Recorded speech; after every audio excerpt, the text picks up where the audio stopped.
Bienvenidas, queridas amigas, bienvenidos, queridos amigos, a La Noche Negra. Ya saben, aquí hablamos un poco de todo, cine, teatro, pero sobre todo de literatura, y hoy con una de las grandes escritoras mundiales, si no estoy exagerando, probablemente la autora española más vendida en la actualidad, María Dueñas. Bienvenida.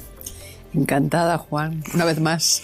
Te tenemos secuestrada aquí media hora, María, que vamos a hablar de tu trayectoria, de tus novelas, de muchos temas, pero vamos a empezar canónicamente, porque es una entrevista de televisión, vamos a empezar por la actualidad que siempre manda, y la actualidad es el musical del Tiempo entre costuras. Sí, es la última de las grandes sorpresas que nos ha dado Sira Quiroga. El Tiempo entre costuras en general, ¿no? pero Sira Quiroga, su protagonista, que después de salir este año otra vez a las librerías en forma de libro, ahora digamos que revive una vez más en forma de musical, que además se ha estrenado en Zaragoza y que, bueno, la acogida ha sido excelente, tú lo sabes, que lo has visto, y bueno, nos ilusiona muchísimo.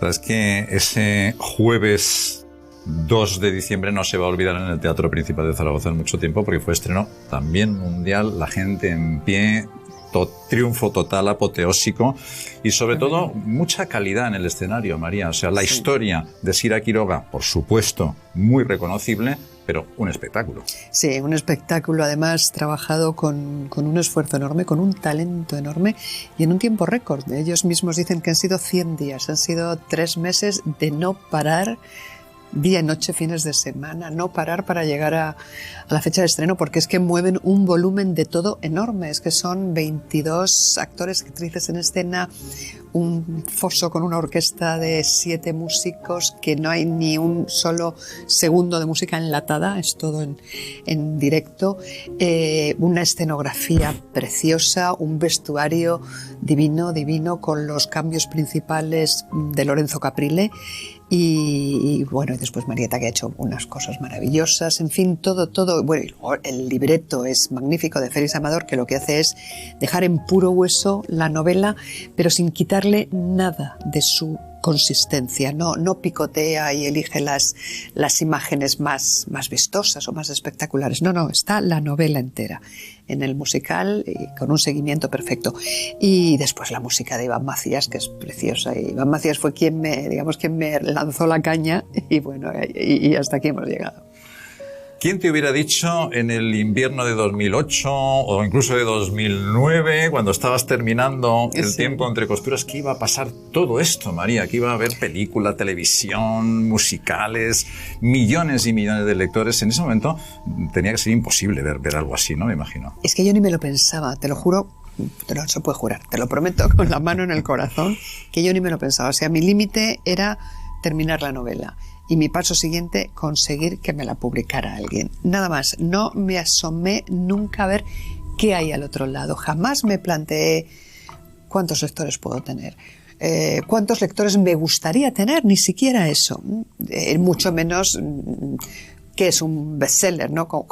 Algunas veces me preguntan, ¿usted creía que iba a escribir un bestseller? Y me da la risa, tengo que contestar muy educadamente, pero por dentro me estoy riendo y digo, para mí, qué tontería de pregunta es esta. ¿Cómo me iba a plantear yo escribir un bestseller desde mis pasos iniciales en un mundo que era totalmente ajeno a mí y que yo no tenía ni la más remota idea de lo que iba a ocurrir con esta novela?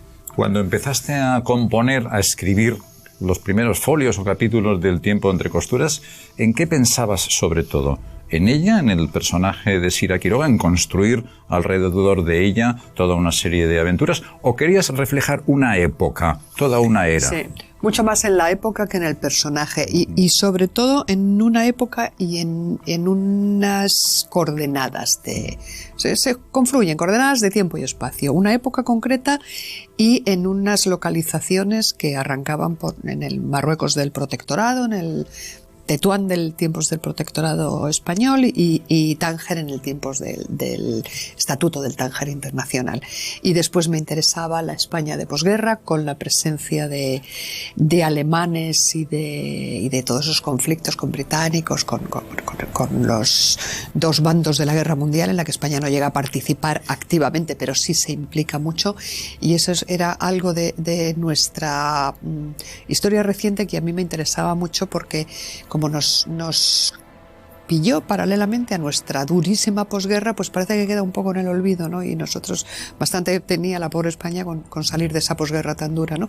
Pero por debajo de ese día a día del primer franquismo estaba todo esto de la Segunda Guerra Mundial y su impacto en España, que no se había tratado demasiado en narrativa. Entonces eso era lo que a mí me interesaba en principio. El personaje me interesaba instrumentalmente como la mano que nos iba a guiar a lo largo de ese paseo por aquel tiempo. Pero luego el personaje empezó a crecer, esas cosas que no esperas y mira hasta dónde ha llegado. Te hacía esa pregunta, María, pensando sobre todo en el origen de la novela histórica como género, puesto que El tiempo entre costuras es en parte una novela histórica también, y me estaba acordando de los grandes maestros del pasado, pues de Walter Scott, por ejemplo, o de Victor Hugo, o de Fenimore Cooper, que también ellos planteaban la reconstrucción de grandes espacios de su propio pasado, ¿no?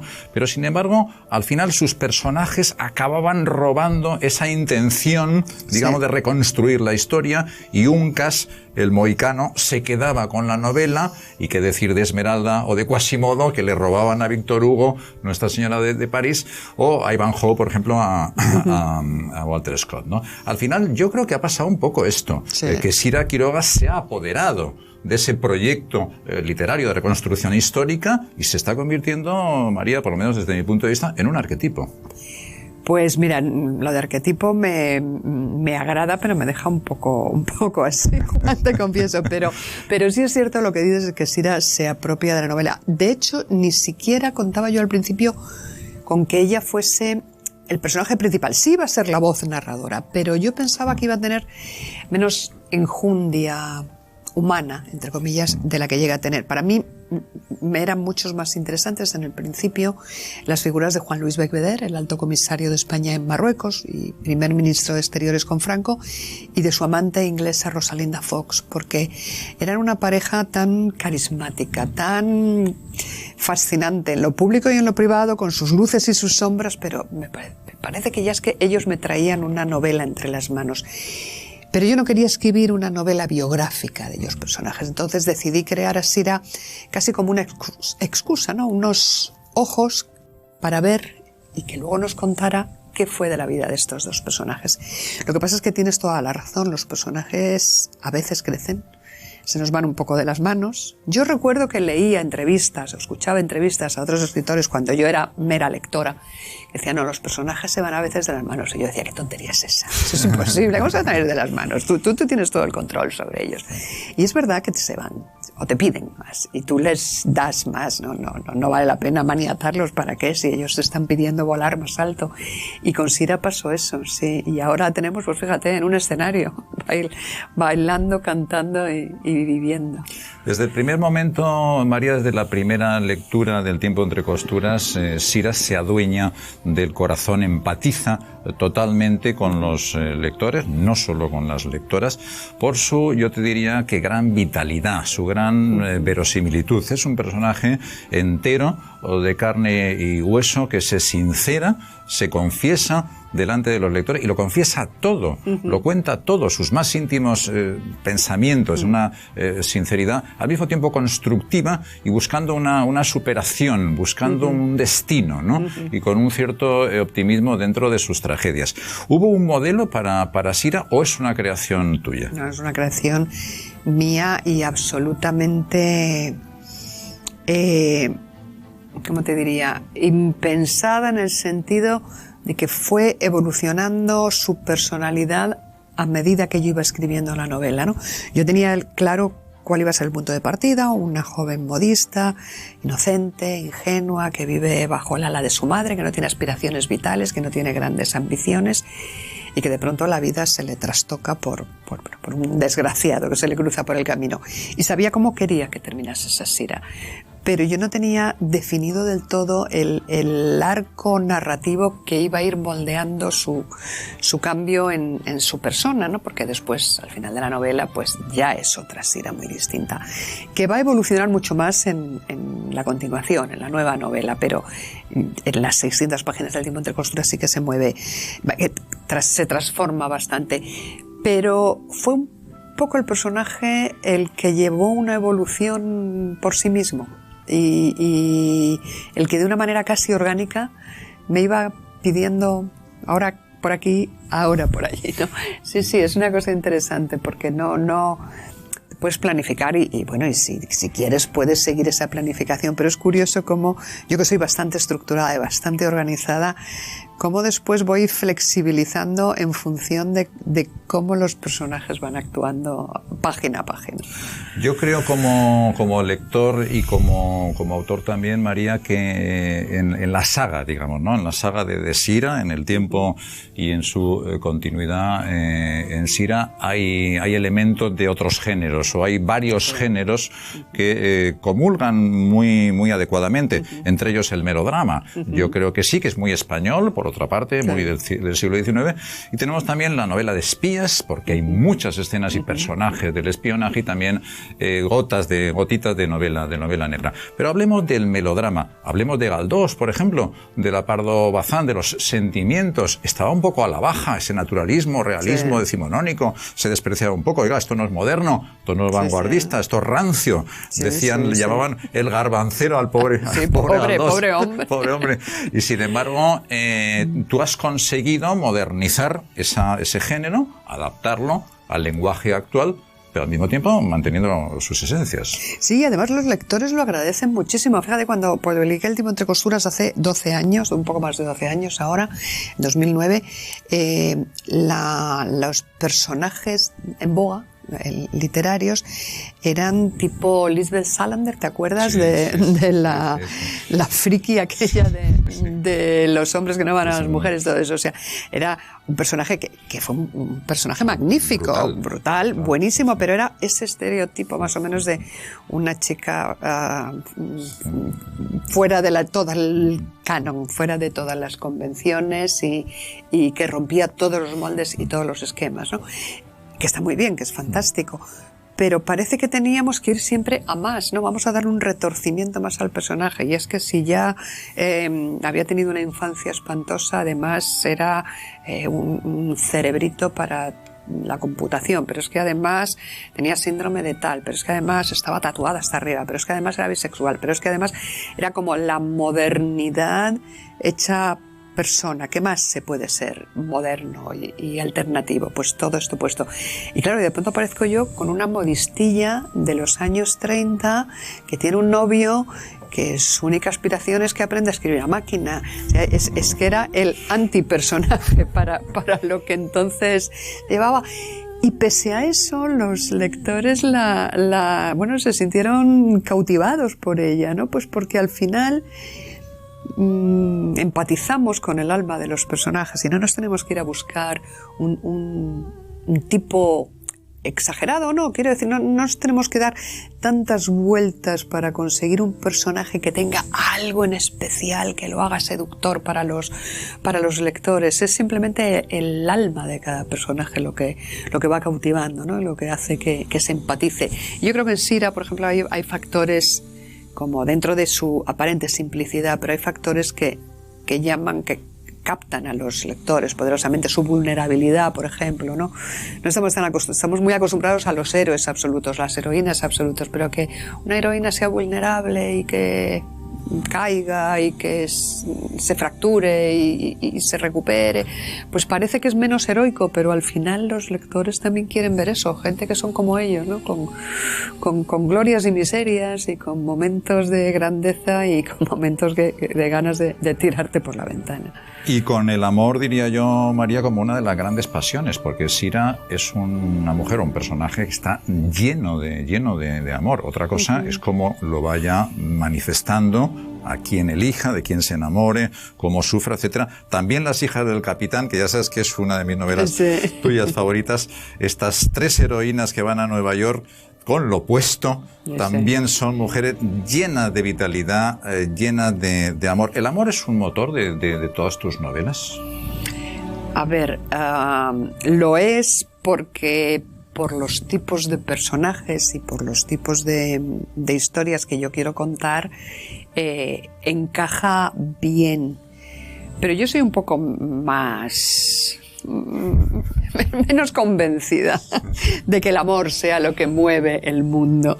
No sé, soy un poco más escéptica. Viene bien utilizar las novelas, está muy bien, y hay mucha gente por el mundo para la que el amor es su motor, ¿no? Pero a mí me gusta también que haya otras cosas que motiven a los personajes más allá que el amor. Es verdad que en casi todas las novelas es el amor o es el desamor, lo que digamos que es el gatillo que yo aprieto para disparar la novela. Pero después hay otros elementos que para mí son también muy, muy valiosos, porque creo que lo son en la vida de los humanos también, y que a mí me gustan que estén en las novelas más que en el amor. Por ejemplo, la familia, ¿no? Muchas veces en las novelas, a no ser que sean grandes novelas sobre grandes familias, muchas veces nos encontramos personajes que son como versos sueltos, ¿no? Que circulan por ahí por el mundo como sin obligaciones. ¿Y quién no tiene no hablo de la familia como entente feliz, sino quién no tiene dependencias, servidumbres, conflictos, 1000 cosas que genera una familia, ¿no? Pues a mí me gusta eso, volcarlo también en las novelas, junto con el amor romántico, ya sea en positivo o en negativo. Me gusta insertar otro tipo de amores, ¿no? Ahora Sira, por ejemplo, en la nueva novela lo que tiene es un hijo, que tampoco es tan normal tener heroínas con hijos, ¿no? Bueno, pues esas cosas que nos llenan la vida, a mí me gusta que estén ahí. La familia es verdad que está muy presente también en todas tus novelas, en todas tus sagas, también en tu vida real. Tú procedes de una familia numerosa, una familia muy unida. ¿Quién fue el primer miembro de tu familia que creyó en ti como escritora?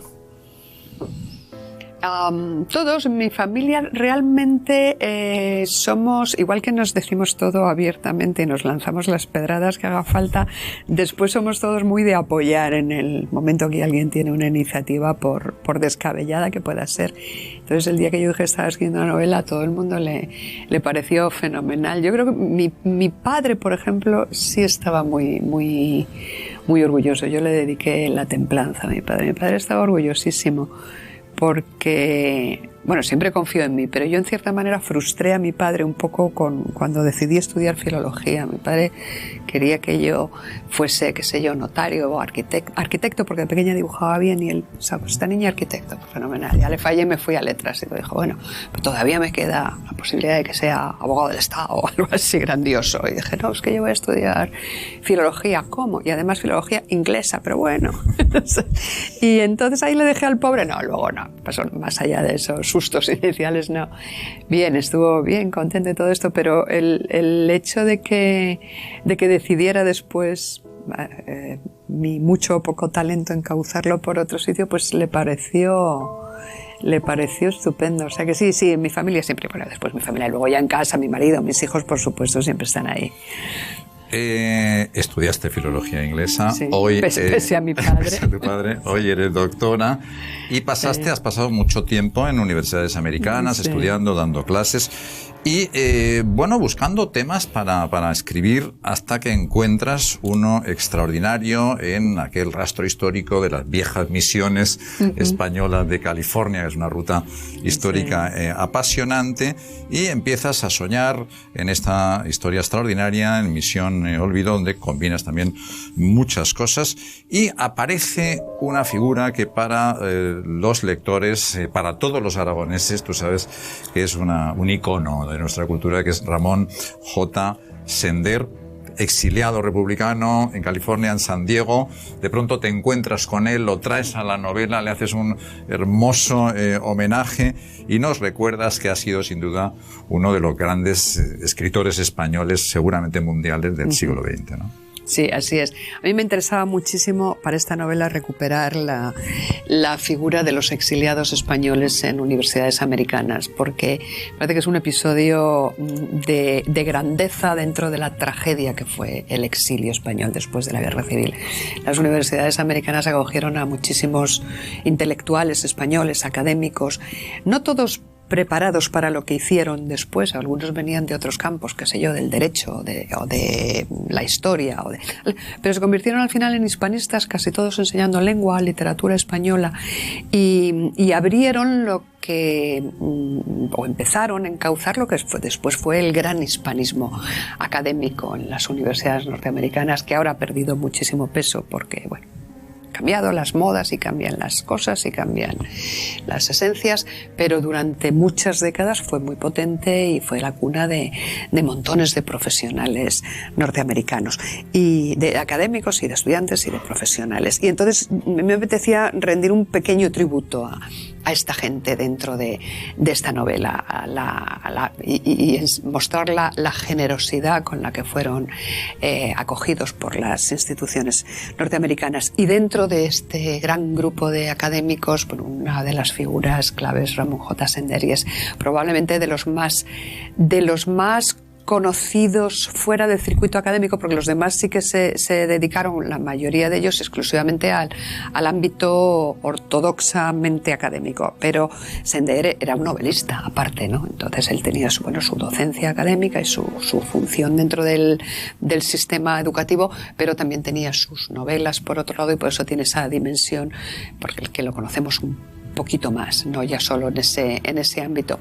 Y además es que me interesaba mucho el personaje, y yo lo descubrí en Estados Unidos a través de profesores míos americanos, herederos de esos hispanistas que les habían sido sus maestros, hablo muchas décadas atrás. Y mi profesor Malcolm Compitelo ya está retirado ahora en la Universidad de Arizona, y ahora es amigo, entonces era mi profesor, ahora es amigo. El primer año que yo estuve en Estados Unidos recuerdo que tenía diseñado un curso sobre el Requiem por un campesino español, en exclusiva. O sea, aquí en España nadie hablaba de Sender para nada, y sobre el Requiem tenía él su curso, y ahí, a partir de ahí lo fui conociendo, y a partir de ahí me fue fascinando lo que escribía y el personaje. Personaje extraordinario. Sí. 120 libros escribió. Fíjate, muchos de ellos difíciles de encontrar. Solo tuvo 3 premios en toda su carrera. El Premio Nacional de Literatura en el 35, antes de la guerra, con Mr. Witt en el cantón de tu Cartagena. Sí. El Premio Planeta fue un rasgo de Lara, el año 68, un reconocimiento importante, y el Premio del Gobierno de Aragón del año 2000, que se le envió desde aquí porque no vino. Estuvo en Zaragoza en el año 74, yo lo conocí en aquel viaje, el alcalde de entonces me coló en la recepción porque yo había ganado el premio de la Coca-Cola. Es que si lo estábamos hablando, es que eso marcó nuestra época, ¿verdad? Y de pronto tuve delante a Ramón J. Sender, que era un mito ya entonces viviente, y le dice el alcalde, aquí le presento, don Ramón, a mi amigo Juanito, que ha ganado el premio de la Coca-Cola. Pregúntale algo a don Ramón y tal. Y bueno, yo le pregunté algo así como, ¿qué hay que hacer para ser un gran escritor como usted, don Ramón y tal? Se me quedó mirando y me dice, mira, chaval, Zagal, porque era de Huesca, como sabes. Mira, Zagal, yo te voy a dar 2 consejos. 1, vive, viaja, ten experiencias para luego poder contarlas en tus novelas. Y segundo consejo, y mucho más importante, deja inmediatamente la Coca-Cola y pásate al vino. Pásate al vino. Bueno, tú el primer consejo de Sender, yo creo que sí que lo has puesto en práctica, porque has viajado, has vivido, has conocido mucha gente, bebes vino, pero realmente es importante, yo creo, que un novelista conozca el material humano, geográfico, las fuentes documentales, es decir, que sepa de lo que está hablando antes de ponerse a escribir, ¿no? Para mí sí. Ahora, yo no sé si eso es, y para mí es lo ideal, pero no sé si es absolutamente necesario, porque la muestra evidente es que hay algunos autores que han escrito sin moverse, yo que sé, las hermanas Bronte, mucha gente que ha sido capaz de escribir cosas magníficas sin salir de su entorno más pequeño y más más limitado. Entonces yo me gustaría decir que sí, que cuanta más vivencia acumulemos, cuanta más gente conozcamos, cuanta más amplia sea nuestra visión del mundo, mejor. Pero te das cuenta, yo acabo de leer un libro que me ha encantado, de una escritora italiana cuyo nombre no te sabría decir ahora mismo. Es un librito de no llegará a 200 páginas, magnífico, sobre, bueno, dos hermanas, las hermanas de Borgo Sud, y la autora es un nombre muy italiano cuyo nombre se me escapa ahora mismo.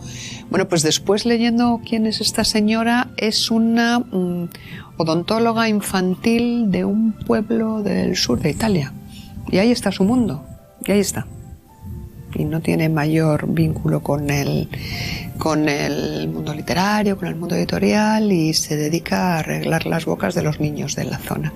Y ha escrito una novela que a mí me ha deslumbrado.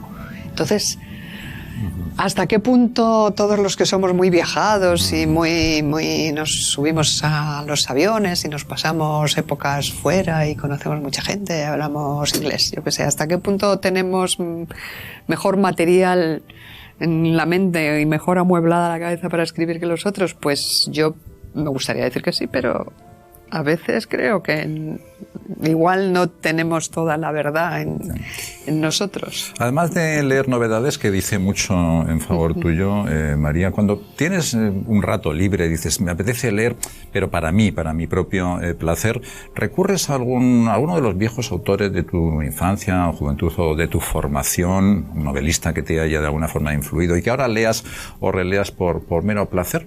A veces sí, no constantemente, porque la verdad es que tenemos tan poco tiempo para todo que casi siempre queremos seguir avanzando, ¿no? Pero a veces sí, sobre todo cosas... Hay veces que cosas que me han gustado muchísimo, muchísimo, y que me ha dado miedo volver a leer por si me desencantaban, porque nos pasa a veces. Recuerdo hace un par de veranos, por ejemplo, que me topé con un libro que me fascinó a mis 20 años, que es Un mundo para Julius, de Alfredo Bryce Echenique. Me pareció tan tierno, tan entrañable, tan lúcido, tan triste a la vez, con tanta nostalgia dentro, que me apasionó y no he querido volver a leerlo. Y hace un par de años, en un mercadillo de estos de playa, de libros viejos, ojeando por ahí, lo encontré. Y estuve dudando, ahí hay una etiqueta, 2 euros, costaba 3 euros. Me lo llevo y lo vuelvo a leer, porque yo el mío no sé ni dónde lo tenía. Me lo llevo y lo leo o no, o me va, y estuve dudando, dije, bueno, me lo voy a leer, le voy a dar otra oportunidad. Y me volvió a seducir y me volvió a fascinar como la primera vez. Entonces, a veces, ya te digo, sí, pero en otras ocasiones me quedo ahí. Vamos a contarles un poco a nuestros espectadores cómo sería un día tuyo, un buen día de trabajo en tu estudio, estés tranquila, que te puedas planificar. Es decir, vamos a tratar de verte allí delante de un ordenador, delante de un cuaderno, delante de las dos cosas. Trabajas con un plan previo, sabes lo que vas a escribir esa mañana. Sí, yo vengo del mundo académico, y dentro del mundo académico vengo del área de lingüística aplicada. Dentro de la lingüística aplicada vengo del área de la didáctica, del diseño curricular, del diseño de materiales. Entonces, yo he trabajado siempre con programaciones, elaborando programaciones, estableciendo objetivos, estableciendo una estructuración del tiempo, todo muy milimetrado, todo muy pautado y todas las cosas con un recorrido muy minucioso. Entonces yo, de cierta manera, eso lo he transferido a la hora de escribir literatura, a la hora de planificar, no a la hora de escribir, de planificar mis novelas. A veces le he contado esto a algún periodista y me miran como, menuda friki está hecha esta, pero al final cada uno usa sus armas y sus estrategias,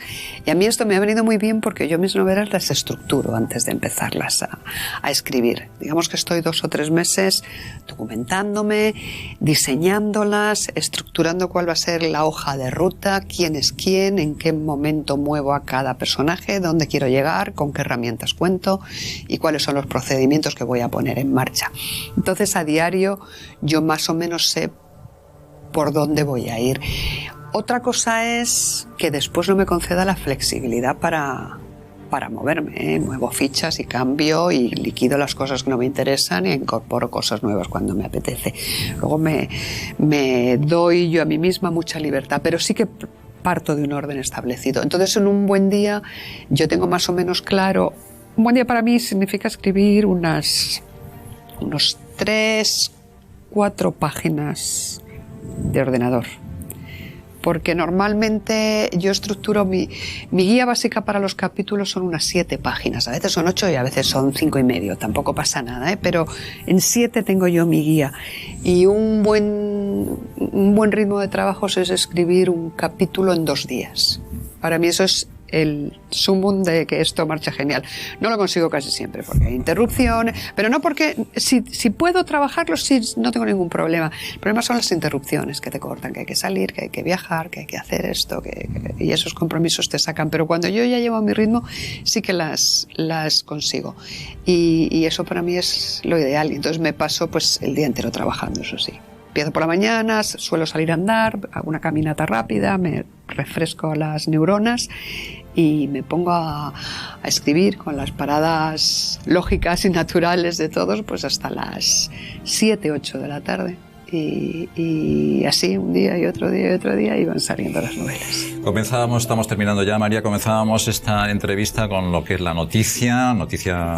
Bueno, de un gran alcance, ese musical inspirado en el tiempo entre costuras que nos va a dar tantas satisfacciones, que se ha estrenado en Zaragoza. Y vamos a terminar con una reflexión mía que no sé si compartes. Para mí este musical viene también a cerrar una cierta etapa, yo creo, en tu carrera, estos 10, 11 años, con estas grandes novelas, sagas, con Sira comenzando y cerrando el ciclo, una década de éxitos, de esfuerzos. Me da la impresión a mí de que dentro de poco vamos a ver a otra María Dueñas, que te estás como renovando, que estás como renaciendo, no de tus cenizas, ni mucho menos, pero sí una nueva autora. Es un pálpito que tengo yo como autor, pero sí te voy a pedir únicamente que no nos desveles ningún proyecto que no se pueda contar, pero sí que nos hables de tu futuro, de tus ilusiones como escritora, como artista que eres. Sí.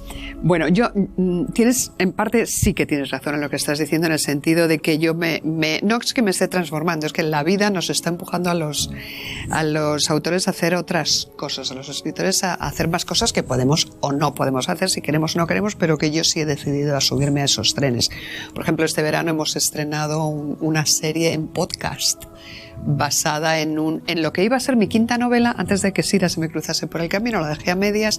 Una amiga directora de audio dijo, oye, ¿por qué no hacemos algo? Y dije, yo no tengo tiempo, pues estoy escribiendo otra cosa, tengo esto empezado, si te interesa lo termino y lo hacemos. Ah, sí, genial, lo hacemos. Y bueno, está en Amazon Audible, son 8 capítulos, se titula Jodidísimas, que no tiene nada que ver con lo que yo escribo, pero es muy divertido, es una audioserie al estilo de los antiguos radioteatros, ¿no?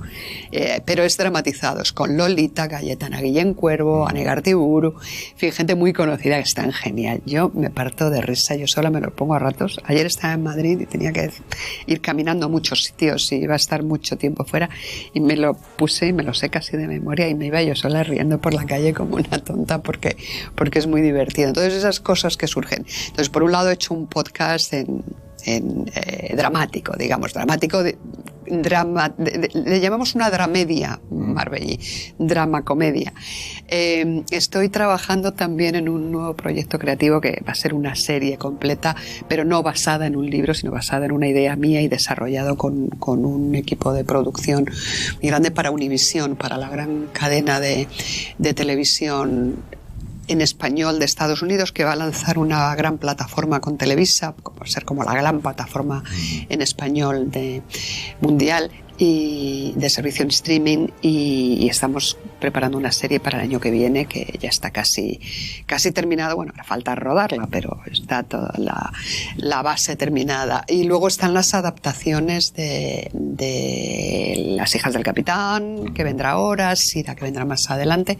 Entonces, en ese sentido sí que me voy expandiendo, sin olvidarme nunca, pues lo tengo clarísimo, que yo antes que nada soy escritora, soy novelista y que lo demás es secundario, pero no quiero dejarlo tampoco, porque, bueno, primero porque me entretiene hacerlo y porque me revitaliza y porque me permite usar otros lenguajes que en la novela no puedo no puedo, bueno, porque son discursos distintos. Y bueno, me apetece ir entretejiendo cosas. Así que soy la misma, pero con más tentáculos.